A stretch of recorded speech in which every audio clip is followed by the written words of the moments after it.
Hello students, welcome to Eco with science. तो कैसे हैं आप सब? मैं आशा करता हूँ आप सब अच्छे होंगे। मैं आपका टीचर कृष्णा और आज हम यहाँ पर इकोनॉमिक्स की क्लास पढ़ेंगे। इकोनॉमिक्स की क्लास में हमने लास्ट टाइम आरबीआई पढ़ाया था। तो आरबीआई की हमने जो लास्ट क्लास थी वो मैंने उसमें का इस्टेब्लिश के बारे में बहुत सारी चीज़ आपको बताई थी। आई होप आपने वो वीडियो देखी होगी। अगर नहीं देखी तो एक बार ज़रूर देखना। उसमें बहुत सारे कॉन्सेप्ट मैंने क्लियर किए थे और बहुत सारी चीज़ें समझाई थी जो कि क्वेश्चंस डायरेक्ट पूछे जाते हैं। वहाँ से बहुत सारे क्वेश्चन डायरेक्ट भी पूछे जाते हैं और बहुत सारे क्वेश्चन आपके वहाँ से कॉन्सेप्ट बेस्ड भी आ सकते हैं। तो वो तो मैंने पढ़ाया था। आज अब हम क्या करेंगे, आज वर्क्स के बारे में बात करेंगे। मैंने आपको लास्ट टाइम एक फ्लो चार्ट बनाया था, इसमें आरबीआई में हमें क्या क्या पढ़ना था वो चीज़ हमने देखी थी। आरबीआई में हमें बहुत सारी चीज़ें पढ़नी थी, इस्टेब्लिश वर्क, उसके बाद मॉनेटरी पॉलिसी और उसके बाद बहुत सारी चीज़ें। तो हमने लास्ट टाइम वीडियो में अपना इस्टेब्लिश खत्म कर दिया था और इस वाली में हम वर्क देखेंगे। क्या देखेंगे? वर्क्स। आरबीआई के क्या क्या वर्क हैं। ठीक है, तो आज हम स्टार्ट करते हैं वर्क्स। किसके? आरबीआई के वर्क्स। मैंने आपको लास्ट टाइम भी बताया होगा कि आरबीआई के वर्क्स टू टाइप्स के होते हैं। कितने टाइप के होते हैं? टू टाइप के होते हैं। टू टाइप के हम फ्लो चार्ट बना लेते हैं आरबीआई के वर्क्स का। वर्क्स क्या है? एक तो है आपके घरेलू मुद्रा से जुड़े कार्य। कौन से? घरेलू मुद्रा से जुड़े कार्य। मतलब घरेलू मुद्रा से जुड़े कार्य इंग्लिश में क्या कह देंगे इसे? डोमेस्टिक। क्या कह देंगे? डोमेस्टिक। क्या? डोमेस्टिक, आपके डोमेस्टिक करेंसी में। ठीक है, मतलब घरेलू मुद्रा। तो डोमेस्टिक करेंसी की बात हो गई। तो इसमें हम देखेंगे कि घरेलू मुद्रा से जुड़े कार्य क्या क्या है। हमारी जो डोमेस्टिक करेंसी है, मतलब जो हमारी इंडिया की करेंसी है, उसमें आरबीआई वर्क किस तरीके से करता है। एक तो सबसे पहली चीज़ वो हो गई। और नंबर 2 पे इसका जो है वो है विदेशी मुद्रा। क्या चीज़? विदेशी मुद्रा से जुड़े कार्य से जुड़े कार्य। नंबर 2 पे है विदेशी मुद्रा से जुड़े कार्य, मतलब कि फॉरेन करेंसी से। Foreign currency. ठीक है, फॉरेन करेंसी से जुड़े कार्य देख लेते हैं। नंबर 2 पे फॉरेन करेंसी से जुड़े कार्य देख लेते हैं। एक पे घरेलू मुद्रा, मतलब कि आपके डोमेस्टिक करेंसी से जुड़े कार्य देख लेते हैं। इसमें हम दो तरीके से आपके वर्क्स देखेंगे, एक ये एक ये। तो हम टाइम ना वेस्ट करते हुए सीधा चलते हैं आपके पहले डोमेस्टिक की। डोमेस्टिक करेंसी से जो हमारी घरेलू मुद्रा है उससे जुड़े जुड़े कार्य आरबीआई की क्या क्या हैं, तो पहले वही देख लेते हैं। ठीक है, तो इसको मैं अभी रफ कर देता हूँ एक साइड से और इसके आगे ही मैं लिखता जाऊँगा। डोमेस्टिक वर्क्स में डोमेस्टिक वर्क क्या क्या है, एक एक करके हम डोमेस्टिक वर्क देखेंगे। मैं आपको इकोनॉमिक्स पढ़ा ही रहा हूँ और बहुत ही सिस्टमैटिक तरीके से पढ़ा रहा हूँ कि हम पहले क्या करते हैं, फ्लो चार्ट बनाते हैं, उसमें देखते हैं क्या क्या चीज़ें हमें पढ़नी है, फिर उसको एक एक करके हम देखते जाते हैं। मैंने शुरुआत में आपको आरबीआई बताया जिसमें हमने सारी चीज़ें देखी और उसके बाद हम वर्क्स के बारे में बात कर रहे हैं। ठीक है, तो अब हम वर्क्स के बारे में बात कर लेते हैं। वर्क्स में क्या क्या है? जो हमारे घरेलू मुद्रा से जुड़े कार्य है। कौन से मुद्रा? घरेलू मुद्रा जो हमारे इंडिया में चल रही है उससे क्या क्या है। नंबर 1 पे आ जाता है सर्कुलेशन। नंबर 1 पे क्या आता है? Circulation and printing of currency. मतलब कि circulation and printing of currency, मतलब आप किसकी बात कर रहे हैं? करेंसी की। मतलब अपनी जो करेंसी है हम उससे क्या करते हैं? प्रसार करा रहा है आरबीआई। आरबीआई क्या करा रहा है? प्रसार करा रहा है और उसे छपवा रहा है। तो ये क्या है? Circulation and printing. प्रसार हिंदी में लिख देता हूं यहां, प्रसार, और क्या? छपाई। प्रसार व छपाई। तो नंबर 1 पे हो गया सर्कुलेशन एंड प्रिंटिंग। और नंबर 2 पे हम क्या देखेंगे? नंबर 2 पे आपका आता है रेगुलेशन। क्या?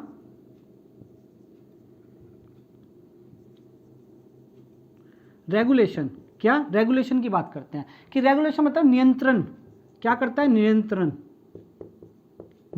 कर रहा है। किस चीज पे नियंत्रण कर रहा है? हम यहाँ पर किसकी बात कर रहे हैं? मुद्रा की बात कर रहे हैं, मतलब कि मनी की बात कर रहे हैं, करेंसी की बात कर रहे हैं। तो करेंसी में क्या है? ये क्या कर रहा है? नियंत्रण कर रहा है, रेगुलेशन कर रहा है। किस चीज का? आपकी करेंसी का। कौन सी करेंसी? जो है डोमेस्टिक करेंसी, बाहर की नहीं, विदेशी की बात नहीं कर रहे, हम कर रहे हैं डोमेस्टिक की बात। नंबर 1 पे वो सर्कुलेशन है, नंबर 2 पे रेगुलेशन, नंबर 3 पर आ जाता है आपका मॉनेटरी पॉलिसी। मॉनेटरी पॉलिसी जिसको हम क्या कहते हैं? मौद्रिक नीति। क्या कहते हैं? मौद्रिक नीति। मौद्रिक नीति, ठीक है, मौद्रिक नीति, मौद्रिक नीति की बात करेंगे। तो नंबर 3 पे आ गया आपका मॉनेटरी पॉलिसी। मॉनेटरी पॉलिसी आपने कई बार देख ली होगी, मैंने जब शुरुआत में एक फ्लो चार्ट बनाया था उसमें भी मॉनेटरी पॉलिसी थी, फिर आरबीआई का बनाया उसमें भी मॉनेटरी पॉलिसी। तो मॉनेटरी पॉलिसी यहीं से पता चल जाता है, बहुत ही इंपॉर्टेंट है आपके सभी एग्जाम्स के लिए। कोई सा भी कॉम्पिटिटिव एग्जाम हो, आपका यहाँ से क्वेश्चन पक्का ही बनेगा, मैं कह रहा हूँ, ठीक है। नंबर 4 पे है जो कार्य करता है, मतलब किसके कार्य, आरबीआई के कार्य देख रहे हैं हम। तो नंबर 4 पे जो कार्य आ जाता है वो आ जाता है आपका डेवलपमेंट से जुड़े कार्य, डेवलपमेंट वर्क। तो कौन से वर्क, डेवलपमेंट वर्क, जितने भी डेवलपमेंट वर्क है वो सारे के सारे। उसके बाद लास्ट में क्या करेंगे हम, as government bank, as government bank. तो कौन कौन से हो गए, ये आपके घरेलू मुद्रा से जुड़े कार्य हैं जो आरबीआई करती है। वो क्या है, नंबर 1 पे तो आपका सर्कुलेशन है। क्या, सर्कुलेशन एंड प्रिंटिंग, कि जो आरबीआई है वो क्या कर रही है, आपका प्रसार करा रही है किस चीज़ को, आपके पैसे को, और उसकी छपाई करा रही है। नंबर 2 पे नियंत्रण, उस पैसे का, जो आपकी जो मनी है, जो आपकी करेंसी है, उसका क्या कर रहा है, नियंत्रण कर रही है। वो कौन कर रही है, आरबीआई कर रही है। कौन कर रही है, आरबीआई कर रही है। लास्ट में फिर मॉनेटरी पॉलिसी है, कि उसके बाद मॉनेटरी पॉलिसी बनती है, काफ़ी सारी पॉलिसीज बनती है किस चीज़ के बारे में, कि आपकी जो करेंसी है उसके बारे में। उसके बाद क्या है, डेवलपमेंट वर्क, कि कितने भी डेवलपमेंट वर्क है वो कर रही है आरबीआई, उसके आरबीआई करा रही है। तो और उसके बाद आता है एज गवर्नमेंट बैंक। ये तो आप कई बार सुन चुके हो, पीछे से पीछे सुनते ही आ रहे हो, मैंने पता नहीं कितनी बार बता दिया कि गवर्नमेंट वो जो आरबीआई है वो किसके, गवर्नमेंट बैंक के रूप में कार्य करती है। ये आपको मैंने पहले भी फ्लो चार्ट में बताया था। ये क्या है, ये आपके वर्क किससे जुड़े हैं, ये आपके घरेलू मुद्रा से जुड़े कार्य हैं। किससे जुड़े कार्य, घरेलू मुद्रा से जुड़े कार्य। अब देखिए घरेलू मुद्रा से जुड़े कार्य हो गए, तो अब देखिए यहीं लिख देता हूं, जो है फॉरेन करेंसी से जुड़े कार्य, मतलब कि विदेशी मुद्रा से जुड़े कार्य। किससे, विदेशी मुद्रा से, विदेशी मुद्रा से जुड़े कार्य। विदेशी मुद्रा से जुड़े जो कार्य हैं वो इस प्रकार हैं, जैसे कि नंबर 1 पे क्या आ रहा है, नंबर 1 पे आ रहा है कि foreign currency exchange, foreign currency exchange हो गया, फॉरेन करेंसी का एक्सचेंज हुआ और रिजर्व हुआ। मतलब कि क्या क्या क्या है, कि फॉरेन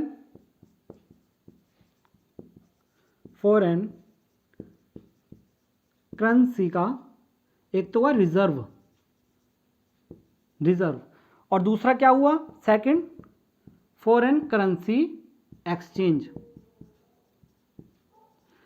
रिजर्व मतलब कि उसको क्या करना, उसका भंडार, मतलब कि विदेशी मुद्रा का भंडार। ये क्या है, आरबीआई का है। कौन सा, विदेशी मुद्रा से जुड़े कार्य हैं। नंबर 2 पे उसका विनिमय, विनिमय को इंग्लिश में कहते हैं एक्सचेंज, तो ये फॉरेन करेंसी एक्सचेंज हो गया। और नंबर 3 पे है, नंबर 3 पे in foreign country, in foreign country representative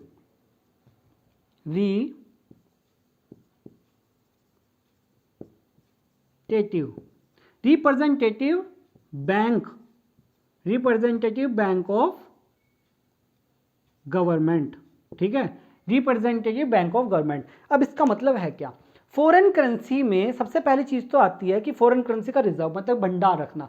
ये किसका है, आरबीआई का कार्य है। नंबर 2 पे उसका एक्सचेंज मतलब विनिमय, ये किसका कार्य है, ये भी आरबीआई का कार्य है। और नंबर जो 3rd है इसमें, वो क्या है कि फॉरेन करेंसी, मतलब कि फॉरेन कंट्री में, कहाँ पर, फॉरेन कंट्री में रिप्रेजेंट करती है। रिप्रेजेंटेटिव को होता है बैंक का, रिप्रेजेंटेटिव कौन होता है, आरबीआई होती है। रिप्रेजेंटेटिव का मतलब प्रतिनिधि, मतलब प्रतिनिधित्व करता है, ये कौन करता है, आरबीआई करता है। तो ये कुछ क्या है, इसके फॉरेन करेंसी से जुड़े कार्य हैं, और ये आपकी डोमेस्टिक करेंसी से जुड़े कार्य हैं। अब मैंने दोनों एक साथ में इसलिए लिख दिया, कुछ चीजें मैं इसमें अभी बताऊंगा। जैसे कि ये जो कार्य है ना, जो फॉरेन करेंसी से जुड़े कार्य हैं, वो ये आरबीआई क्या करता है, डायरेक्ट रूप से करता है। किस तरीके से, डायरेक्ट रूप से करता है। मतलब कि ये जो कार्य है वो सीधे सीधे करता है, इसमें वो किसी की हेल्प नहीं ले रहा, किसी को बीच में ला नहीं रहा है, सीधा सीधा वो कार्य कर रहा है। पर लेकिन जो आपके कौन से कार्य हैं, जो आपके डोमेस्टिक करेंसी से जुड़े कार्य हैं वो बेटा क्या करता है, वो आपके अलग अलग तरीके से होते हैं। कैसे कैसे, जैसे कि सर्कुलेशन है, सर्कुलेशन आरबीआई क्या अपने आप करता है? नहीं करता है अपने आप। किसके द्वारा करता है? वो आपके कमर्शियल बैंक के द्वारा करता है। सर्कुलेशन मतलब उससे प्रसार करा रहा है, अलग अलग जगह पे पहुंचा रहा है, तो वो कौन कर रहा है? कमर्शियल बैंक कर रहे हैं। छपाई वो अलग अलग तरह से प्रिंटिंग मशीन से करा रहा है, ठीक है। रेगुलेशन वो खुद से करता है, ये डायरेक्ट रूप से कर रहा है। मॉनेटरी पॉलिसी वो पॉलिसीज बना रहा है, वो भी डायरेक्ट रूप से हो सकती है। डेवलपमेंट वर्क वो भी किसी के थ्रू करा रहा है, गवर्नमेंट के जो काफ़ी सारी चीज़ें आ रही है, ठीक है, तो उसके थ्रू हो रहा है। एज गवर्नमेंट बैंक वो सीधे करता है। तो यहाँ पर जो इसके वर्क हैं वो किस टाइप से हो जाते हैं? वो आपके डायरेक्ट भी हो जाते हैं और इनडायरेक्ट भी होते हैं, मतलब किसी के थ्रू भी हो जाती है। बट यहाँ पे जो है ये सारे के सारे कार्य वो डायरेक्ट तरीके से कर रहा है। तो ये क्या है? ये वर्क्स हैं, अलग अलग तरीके वर्क्स हो गए। अब देखो इसमें कुछ ज़्यादा कुछ बताने के लिए नहीं है, हम कुछ चीज़ें इसमें आगे बहुत ही अच्छे से पढ़ेंगे, ज़्यादा कुछ बताने के लिए नहीं है, पर लेकिन आगे बहुत अच्छे से पढ़ेंगे। जैसे मॉनेटरी पॉलिसी पढ़ेंगे, एज गवर्नमेंट बैंक के बारे में पढ़ेंगे कि क्या चीज़ें, तो और कुछ चीज़ें बिल्कुल सिंपल है कि अब इसमें कुछ ज़्यादा बताने का नहीं है। पर लेकिन यहाँ से क्वेश्चन बहुत बन सकते हैं। कैसे बन सकते हैं क्वेश्चन? आप जैसे अगर पैटर्न देख रहे हो अभी यूजीसी नेट का या और कोई एग्जाम का, आज का जो क्वेश्चन आ रहे हैं वो कैसे आ रहे हैं? कॉन्सेप्ट बेस आ रहे हैं। आपका कॉन्सेप्ट बहुत क्लियर होना चाहिए। तो कॉन्सेप्ट में क्या है, जैसे कि आप क्वेश्चन है, इस तरीके से क्वेश्चन आ रहा है कि आपको क्वेश्चन में ही 4-5 वो दे दिए, जैसे कि 1 2 3 4 एंड 5 चीज़ें दे दी। क्वेश्चन में ही दिया है, ये क्या दे दिया? 5 चीज़ें दे दी। और आपसे क्वेश्चन में पूछ रहा है कि क्या सही है इनमें से कितने सही हैं? जो ऑप्शन दिए गए ना वो ऐसे दिए गए हैं 1 2 4 5 ये सही है, 2 3 6 2 3 5 ये सही है, 1 2 3 5 ये सही है। तो इस तरह से क्वेश्चन है। अब देखिए इसमें जैसे कि क्वेश्चन पूछ लिया आपसे, क्या पूछ लिया कि आपके डोमेस्टिक करेंसी से जुड़े कार्य इनमें से कौन कौन से हैं? तो 5 दे दिए आपको, उनमें से हो सकता है 2 वो बाहर के दे दे या फिर कुछ और दे दे, तो उस चीज़ को समझना। या फिर वो ये चीज़ पूछ सकता है कि डायरेक्ट रूप से कौन कौन से कार्य आरबीआई करता है, तो उसमें दे दिए कुछ चीज़ें, 5 चीज़ें दे दी, उसमें वो पूछ लेता है कि डायरेक्ट रूप से कौन कौन से करता है। अगर आपको ये चीज़ें नहीं पता होगी तो आप वो क्वेश्चन नहीं कर पाओगे, ये पक्की गारंटी है। तो मतलब यहाँ से क्वेश्चन इस टाइप के बन सकते हैं, कॉन्सेप्ट बेस्ड क्वेश्चन कहलाते हैं, जिसमें आपको कॉन्सेप्ट क्लियर होना जरूरी है। ये ऐसे नहीं कि एक सीधा आंसर आ रहा है तो सीधा सीधा वहाँ से आ जाए, ठीक है। तो ये तो आगे आपके वर्क्स। अब इसके बाद हम एक और चीज़ देख लेते हैं, वर्क्स में ही आ रहा है वो भी, क्या आ रहा है कि आपके जो गवर्नमेंट है ना, गवर्नमेंट, उनके कुछ खाते होते हैं, मतलब अकाउंट होते हैं उनके, कुछ क्या होते हैं? अकाउंट। जैसे कि आपके अकाउंट है भाई, सेविंग अकाउंट हो गया, कैपिटल अकाउंट हो गया, तो ये आपके अकाउंट है। इस तरह क्या है, गवर्नमेंट के भी अकाउंट होते हैं कुछ, ठीक है। अब वो क्या है, वो आरबीआई कंडक्ट कर रही है, भाई अकाउंट को भी तो आरबीआई करा रही है, तो वो आरबीआई के कार्य के अंदर ही आ रहा है, भाई आरबीआई के कार्य के अंदर ही आ रहा है।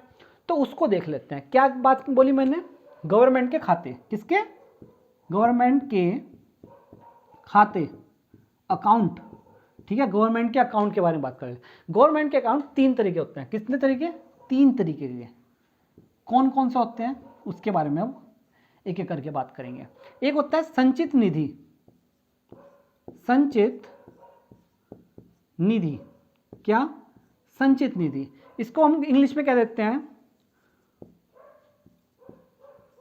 कॉन्सिडेटेड फंड। क्या कहते हैं? कॉन्सिडेटेड फंड। नंबर 2 पे आता है आपका लोक लेखा। क्या? लोक लेखा। और इसको हम क्या कह देते हैं? इसको कहते हैं पब्लिक अकाउंट। क्या कहते हैं? पब्लिक अकाउंट, ठीक है, पब्लिक अकाउंट। अब नंबर 3 पे आता है आपका आकस्मिकता निधि। क्या है? आकस्मिकता निधि। अब देखिए कौन कौन से है, इसका इंग्लिश में भी लिखवा दूं, कॉन्सेंट्रेटेड फंड, और ये आ गया आपका कॉन्फिगरेंसी फंड। क्या? कॉन्फिगरेंसी फंड। अब देखिए क्या क्या है। अब ये आ गया कंसोलिडेटेड फंड, नंबर 2 पे पब्लिक अकाउंट, और नंबर 3 पे कॉन्फिगरेंसी फंड। ये आपके क्या है? 3 तरह के अकाउंट है। किसके? गवर्नमेंट के हैं। अब ये गवर्नमेंट के खाते किस तरह के हैं? अब आपको पता है सेविंग्स खाते में आप क्या चीज़ रखते हैं, और अदर अदर खातों में क्या रखते हैं, तो इसके भी बारे में जान लेते हैं। अब जैसे कि संचित निधि या कंसोलिडेटेड फंड है, तो इसमें क्या रहता है, इसमें सरकार की आय रहती है। क्या रहती है? सरकार की आय। किसकी? सरकार की आय। सरकार की आय रहती है। इसमें क्या रहती है? सरकार की आय रहती है।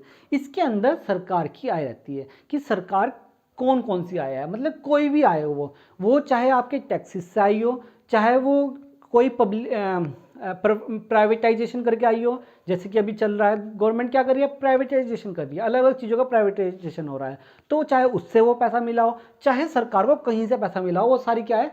सरकार की आय है। वो सरकार की आय कहाँ रहती है? आपके कंसोलिडेटेड फंड में रहती है। नंबर 2 में लोक लेखा मतलब पब्लिक अकाउंट। इसमें क्या रहता है? ये आपका पैसा है, मतलब कि जनता का पैसा। किसका पैसा? जनता का पैसा। जनता का पैसा जो कहाँ रह रहा है? सरकार के पास है। सरकार के पास। किसके पास? सरकार के पास है। ये जनता का पैसा है जो सरकार के पास है। और नंबर 3 पे जो आपका आकस्मिकता नीति है या फिर कॉन्फिडेंसी फंड है, ये क्या चीज है? ये आपकी कौन सी? संचित निधि से ही पैसा निकाल के किसमें चला जाता है? आकस्मिकता निधि में चला जाता है। आपका कॉन्फिडेंसी फंड में कहां से चला जाता है? संचित निधि से निकाल कर ही यहां पर भेजा जाता है। ठीक है, ये चीजें क्या हो गई? ये तो सिंपल सी बात हो गई इस अकाउंट के बारे में। अब ये जो अकाउंट्स हैं, ये जो आपका सरकार की आय है। अब जैसे मान लीजिए आपकी आय है, आप अपने पेरेंट्स से पैसा लेते हो। मान लीजिए आप छोटे बच्चे हो, अब आपको पेरेंट्स से पैसा लेना है, आप क्या करोगे? पेरेंट्स के पास जाओगे कि भाई कीजिए मुझे पैसा दे दो। तो आप जब पैसा मांगोगे उनसे, तो उनका पहला क्वेश्चन क्या होगा? क्या काम है, किस लिए चाहिए पैसा? तो ये जो सरकार किया है ना, सरकार ऐसे ही नहीं निकाल सकती कि मन करा जेब में हाथ डालिए और पैसा निकाले, ये नहीं होता। सरकार क्या करती है? सरकार जाती है किस पे? यहां पर क्या चाहिए? पार्लियामेंट की। किसकी? पार्लियामेंट की। पार्लियामेंट का अप्रूवल की जरूरत होती है। किसकी जरूरत होती है? पार्लियामेंट की अप्रूवल की जरूरत होती है। ये पहले पार्लियामेंट का अप्रूवल होगा, फिर अब सरकार इसमें से पैसा निकाल पाएगी। तो पार्लियामेंट के अप्रूवल के बिना सरकार इसमें से आपके कंसोलिडेटेड फंड में से पैसा नहीं निकाल सकती। किसमें से? सरकार इसमें से पैसा नहीं निकाल सकती। क्या चाहिए? पार्लियामेंट का अप्रूवल चाहिए। किसका चाहिए? पार्लियामेंट का अप्रूवल। एक और चीज बता दूं, आर्टिकल्स में, ठीक है, आर्टिकल्स में से जगह दी गई है इन सारे अकाउंट्स के बारे में।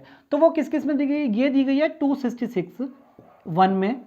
कौन सी वाली? संचित निधि का। ये दिया गया है 266(2) में। किसमें? 266(2) में। और ये लास्ट में दी गई है 267 में। तो ये भी कई बार पूछ लेता है क्वेश्चन कि कौन से आर्टिकल के अंडर किस चीज को कॉन्फिडेंसी फंड को रखा गया है। वो किस में रखा गया? 260, आर्टिकल 267 में। ये किस में रखा गया है? पब्लिक अकाउंट 266 सेकंड में। और ये किस में रखा है? 266(1) में। तो ये आपके क्या है? अलग अलग अकाउंट के बारे में आर्टिकल भी थे, ये मैंने बता दिया। और ये इसमें क्या चाहिए? अप्रूवल चाहिए, पार्लियामेंट का अप्रूवल। पार्लियामेंट का अप्रूवल किसे चाहिए? इसको चाहिए। और सेकंड में क्या आता है? सेकंड में और पार्लियामेंट के अप्रूवल से बजट के द्वारा इसमें से निकाले आता है। किसके द्वारा? बजट। किसके द्वारा? बजट के माध्यम से। बजट के माध्यम से इसमें से पैसा निकाल लिया जाता है। बजट के माध्यम से इसमें पैसा निकाल लेंगे। अब इसमें आ जाता है कि पब्लिक अकाउंट में। पब्लिक अकाउंट में क्या है कि पब्लिक का पैसा मतलब जनता का पैसा है, वो सरकार के पास। जनता का पैसा सरकार के पास किस तरीके से? अब उसके बारे में बात करते हैं।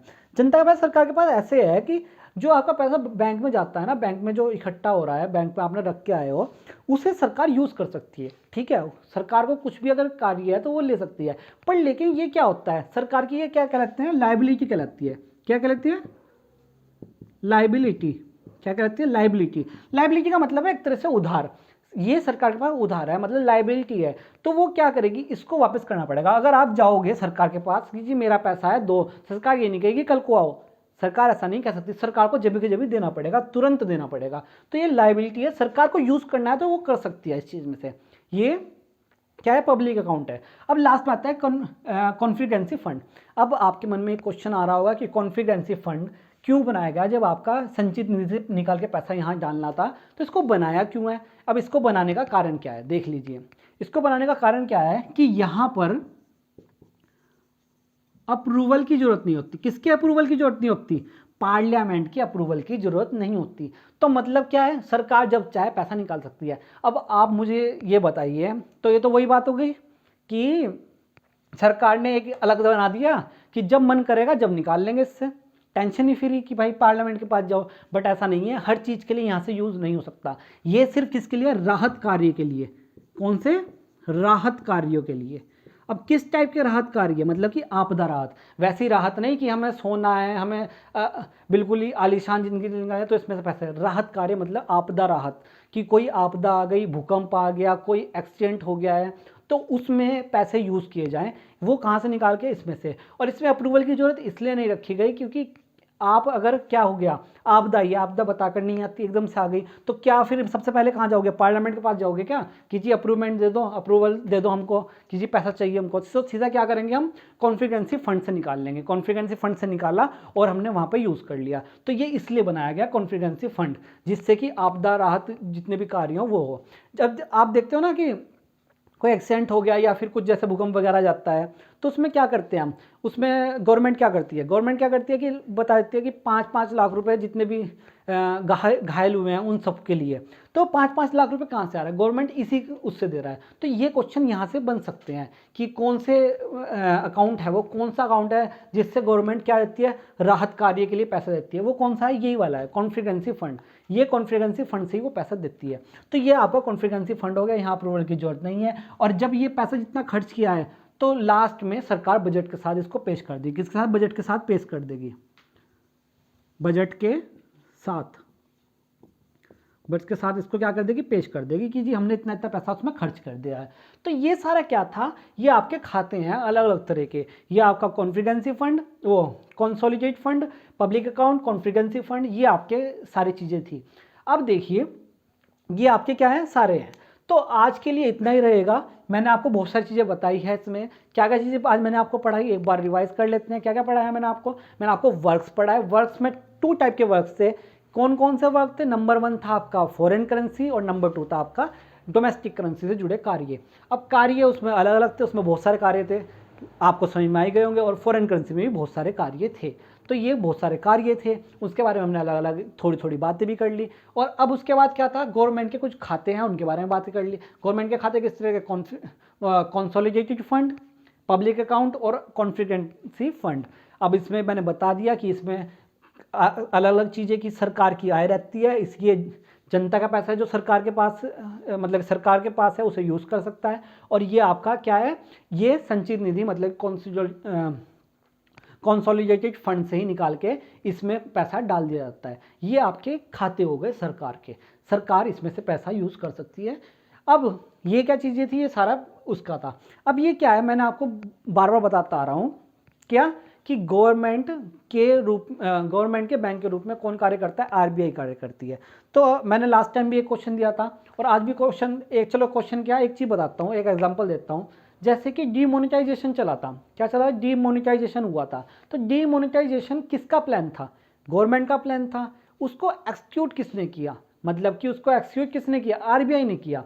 तो आरबीआई ने क्या किया? गवर्नमेंट के बैंक के रूप में कार्य किया। और ये सारा गवर्नमेंट के बैंक के रूप में कार्य है। गवर्नमेंट के बैंक, वहाँ पे उसके खाते भी हैं गवर्नमेंट के। तो ये सारी चीज़ें थी। यहाँ से क्वेश्चन बहुत अच्छे अच्छे क्वेश्चन बन सकते हैं। यहाँ से किस तरह के क्वेश्चन पूछ सकता है? आपसे बजट को लेके पूछ सकता है। बजट के साथ राहत कार्य का जो पेश किया जाता है वो कौन सा वो है, कौन सा खाता है, कौन सा अकाउंट है और बहुत सारी चीज़ें पूछ सकता है। आपको मैंने आर्टिकल भी बता दिया, आर्टिकल के साथ भी। तो ये सारे के सारे आज का क्लास थी। तो क्लास कैसी लगी ज़रूर बताना, ठीक है। और नेक्स्ट टाइम कोशिश करेंगे। नेक्स्ट टाइम एक बच्चा मुझे कह रहा था इंस्टा पर कि आप कॉपी में पढ़ा लें, क्योंकि वो और कोई क्लास पढ़ता होगा, तो उसने कहा कि सर कॉपी में पढ़ा लो तो वो ज़्यादा अच्छा है, जल्दी जल्दी हो जाता है, पहले से ही लिख के ले आया करो और मुझे समझा दिया करो। चलो अगर आपको किसी और को भी चाहिए होगा तो बता देना उसी तरीके से, फिर तो उसी तरीके से पढ़ा देंगे। नहीं तो फिर आपको ये पढ़ रहे हो तो यही ठीक है।